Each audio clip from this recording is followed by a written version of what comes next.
Hey everyone, Mr. Happy here, and in this video, we'll be putting the three healers of Final Fantasy XIV against each other in our latest episode of the Versus series. This video is meant to discuss the pros and cons of each of the healers to help better identify which one you might want to play. All healers have been used in all of the game's content, so this video should not dissuade you from using one due to balance reasons. Also, all three healers have access to the same role actions, though we may bring up certain synergies these role actions have with individual job skills. They also can all resurrect players, so after this, you won't hear that for the rest of the video. First up on the list is the most straightforward of the healers, the White Mage. A staple in the Final Fantasy franchise, the White Mage boasts a long list of incredibly potent healing skills. It has very little flair to its power, but its power itself is undeniable. It can be unlocked as soon as you get the Conjurer class at level 30 and complete all the class quests leading up to it. The most popular of these spells that the White Mage has is Benediction, which allows you to instantly heal a player to max health once every few minutes. The White Mage's heals are definitely the least confusing to maximize of all three of the healers, with them having a clear mix of direct heals and heals over time. Cure 3 is one worth highlighting, as it is one of the most potent AoE heals in the game, though with a very short radius of effect. Heals like this are regularly paired with role actions and supporting skills to empower them, or to provide more healing to the party. Presence of Mind increases cast and recast speeds to help push out spells faster. Asylum allows you to place a field on the ground that heals players gradually if they stand in it, and Assize allows you to instantly damage enemies, heal allies, and restore MP in an AoE quite frequently. They also have an instant heal in the form of Tetragrammaton, had to slow down for that one, and the incredible skill called Thin Air. This ability removes the MP cost on all of your spells for a short time, so it's incredibly effective when paired with high MP cost spells such as Cure 3 or Holy. It's also worth mentioning that White Mage has quite a bit of power in the damage department. Stone 4, Arrow 2, and Arrow 3 all allow a White Mage to pump out some serious DPS if given the spare time on a target. We already mentioned Assize deals damage when used, so no matter what, you'll absolutely be contributing at least that to your group's DPS. The more popular AoE DPS option is Holy, which deals large damage and stuns every target around the White Mage when cast.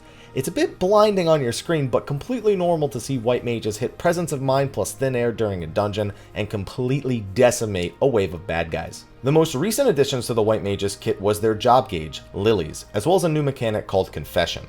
For Lilies, every time a White Mage restores HP using Cure 1 or 2 in combat, they generate a single Lily.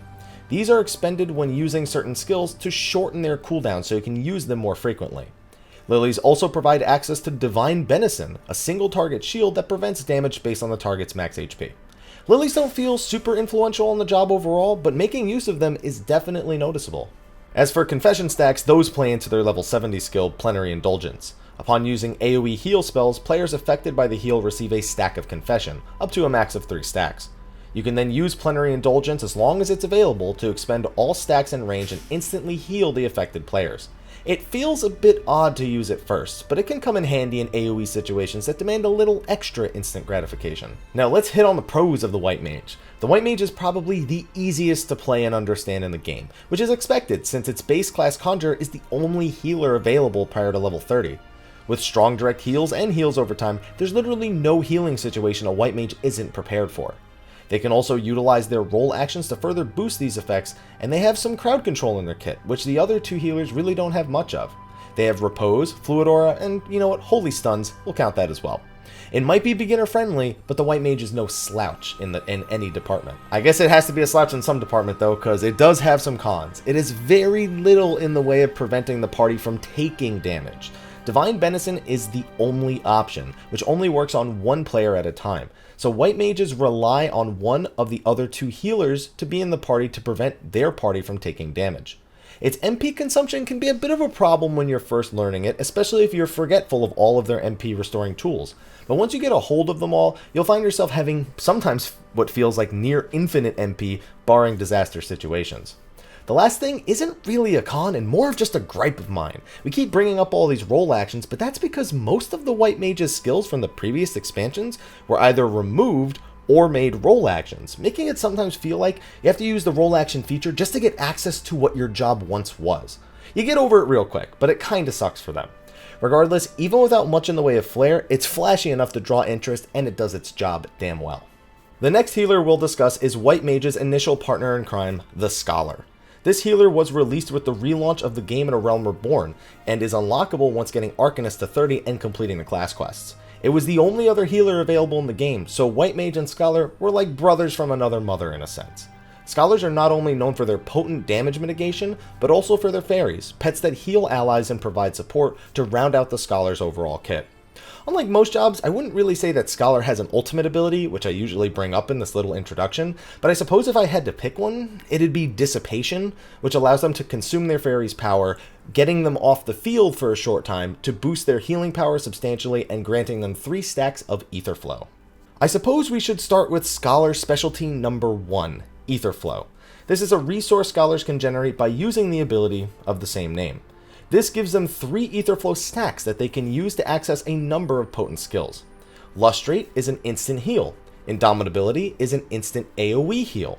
Sacred Soil puts down a barrier that blocks 10% of all damage dealt while inside of it. Excognation allows the Scholar to place a dormant heal bomb on a target that automatically heals the affected player if their HP falls too low. And finally, they can use it on their DPS options of Bane to spread damage over time effects from one target to nearby targets, and Energy Drain to deal some damage to their target and restore some of their own HP and MP.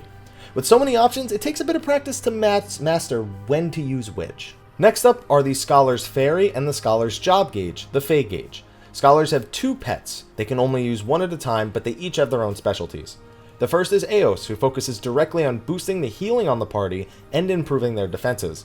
Celine instead focuses on support, having a silence, AoE Asuna effect, and having a damage boosting skill for the party. Both of them have their own situational uses and will act on their own, at least when it comes to healing. If you use the Sick command, you can control their actions directly, telling them when to use which skill for maximum effect. One new interaction with the pet is the aforementioned Fey Gauge. This gauge fills every time a stack of Ether Flow is used and can be consumed to order the fairy to tether to a party member. This will heal them over time while disabling the fairy from moving or taking other actions. It's great for pumping out massive heals into a single target at the cost of the fairy's other actions. The rest of the Scholar's kit also supports the party in several ways. Eloquium and Succor not only heal, but put up a barrier that absorbs damage based on the heal they dealt prior. If Eloquium's heal crits, the barrier you receive becomes double the value instead. So if you crit for 10,000, you'd get a 20,000 point barrier. This super barrier can even be spread to other party members using deployment tactics, creating a super shield for the party. Emergency tactics can be used to forego the shield altogether and instead provide double the healing on the next Eloquium or Succor. And finally, a recent addition to their kit we can't forget is Chain Stratagem. When placed on an enemy, that enemy takes 20% more critical hits. Basically, it raises the critical hit rate of all players by 20% attacking the marked target. This, combined with the fact that Scholar has a lot of direct heals and their fairy heals, can contribute quite highly to the party DPS, allowing them to use global cooldowns on DPS skills and use off global cooldowns to protect or heal the party. Now for the pros of the Scholar. Because the fairy pet acts on its own, the job is initially very beginner friendly. However, it also has the pro of being something that has a high skill ceiling, so it's something that you can really feel like you're working towards a higher skill level. This makes it also feel great in organized groups. It can be super satisfying to play and advance your skills on this job, especially when coordinating with fellow teammates. Its shields are super valuable to the group, and its ability to use Ether Flow in such a versatile way means that it has pretty much an answer for everything. Its DPS is also really valuable. While it's not super high on its own, the fact that the Scholar has so many tools for dishing out healing while also consistently keeping up their DPS means that they just do a balanced amount of both, and they are massive contributors to an overall fight. The cons of the job are that it's just as easy to mess up on this job when you're reaching for that higher skill tier. Misusing Ether Flow stacks or using them too slowly leads to noticeable decreases in efficiency and should be something you seek to master quickly. Another con is that fairy itself, it starts off feeling pretty strong, but as you level up, you'll find that your personal decision making and spells are really what drives the job home, not your pet. The decrease in power can feel disappointing, but at least it promotes better decision making, which I guess in its own way is a pro in terms of gameplay. As a matter of fact, the job also has very few points where an individual spell feels like it makes a major impact, outside of a crit adlo plus deployment tactics. That lack of satisfying punch can make players feel weak at times if you look at everything individually. However, the beauty of the Scholar is not how any of its one spell shines individually, but how they all come together and work with the rest of your party to create an unforgettable and undeniable amount of power. The final job on the list is the Astrologian, or Astrologian, whichever you prefer. This healer was introduced in the Heavensward expansion and can be unlocked shortly into the level 50 main scenario quests in that expansion in Ishgard. The Astrologian can fill the role of either of the two healers we've discussed before, choosing to either add powerful heals over time to its kit or damage shields, depending on party composition. Its most noticeable mechanic, however, is its card system. The Astrologian can pick one of 6 cards from a deck at random and use them to unleash buffs on the party. You can reduce incoming damage or increase outgoing damage. It can also adjust how you play those cards by setting up those buffs beforehand. Maybe you want one card to hit the entire party, maybe you want one buff to be stronger for an ally, or maybe you want that buff to have double its duration. Whatever the situation, it's your job to figure out how to deal with whatever cards you actually draw. If you're feeling extra lucky, you can use Sleeve Draw to trigger every possible kind of use for your cards at once, or turn less useful cards into potent heals or one-time damaging spells on enemies using your Minor Arcana. Outside of the cards, we mentioned the ability to adapt to the party's needs. This is done by choosing one of 2 sects to act as a permanent buff throughout the fight. Once a fight begins, you cannot change which sect you are in. The Diurnal sect changes your aspected spells to have an additional heal over time effect on them, like the White Mage's Medica 2 and Regen. The Nocturnal sect changes those same spells to have a damage shield similar to the Scholar's Eloquium and Succor. It's worth noting that the shields in particular are quite strong compared to Scholars, though they have less options for manipulating those spells than the Scholar does. With all these buffs and additional effects, comes more buffs and additional effects. Astrologians can extend the durations of their effects with time dilation and celestial opposition, granting these effects for longer periods of time. This can make for longer heals over time from Diurnal Sect, or longer buffs from your cards. One of the most popular uses of Celestial Opposition in particular, which extends buff durations by 10 seconds for you and anyone nearby while also stunning nearby enemies, is to use Celestial Opposition when the Astro themselves uses the role action Lucid Dreaming. This allows them to extend the duration of their own MP restoring skill and keep the team healthy in a fight. They also have other spells to support themselves in the team.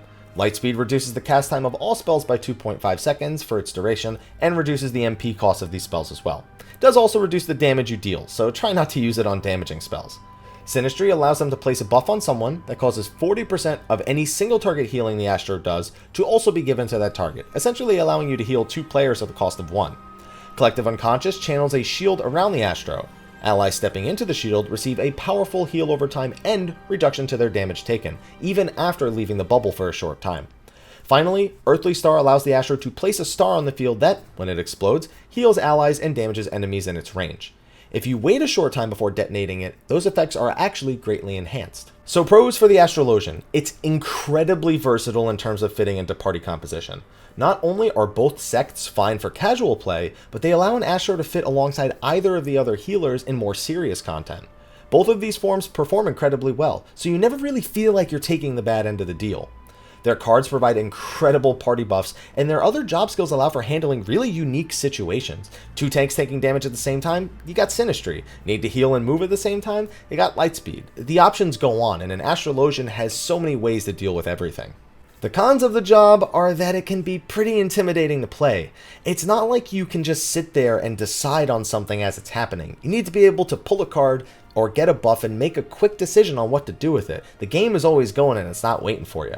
This can make it feel really overwhelming to newer players, especially if you haven't mastered either of the other 2 healers yet. There is also the frustration factor of the randomness of the cards you draw. You'll find yourself getting pumped every time you draw a balance, and disappointed when you go 10 minutes without drawing any cards you want.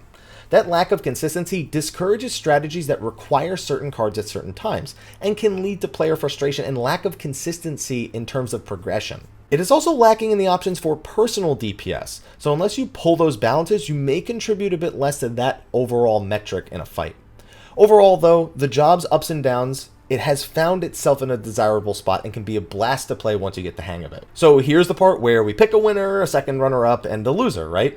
Well, sorry to burst your bubble, but to be honest, I really can't do that. While the tank versus was full of close calls and clearly identified winners and losers, it's just too hard to do that with the healers. They all have clear strengths and clear weaknesses, but none of these things make one completely dominant over the other.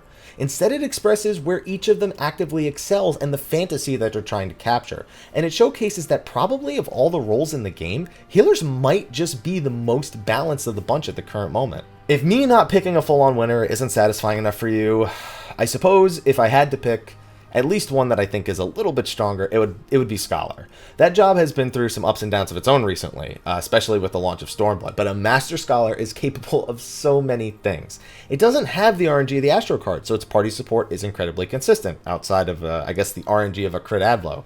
It may not have the Cure Free or the Thin Air of the White Mage, but the Fairy acts as a bottomless MP pool of its own, and provides so many benefits to back up the Scholar themselves and your co-healer. It just feels like it has an answer for everything, even if, again, no individual spell feels like it has a massive impact. It's your overall kit that just feels so balanced. I do feel that a Nocturnal Astro would be my go-to healer if I was doing like a solo heal challenge though, as its shielding and healing output are really good.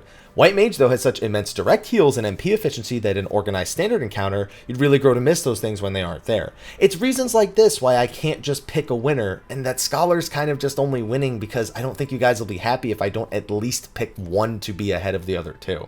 But they're super balanced, and it's really impressive what the dev team has managed to do after fixing up the different healers and where they started from the expansion. This is definitely the closest versus to date, and I hope you healers out there are enjoying what it feels like to be like the one role in the game that is the most balanced selection of jobs, even if it's only 3 of them. On that note, that's going to be a wrap for the healer versus video. What will be next on the list? Will we hit the ranged physical DPS, the caster DPS, or the massive 4 melee DPS episode? Well, I'm going to let you dwell on that, and you'll find out when it actually launches. So stay tuned. Thank you for watching this video. Be sure to like, favorite, subscribe, and share, and stay tuned for the rest of the Versus series and anything Final Fantasy XIV. I'll see you guys in the next one, and until then, take care.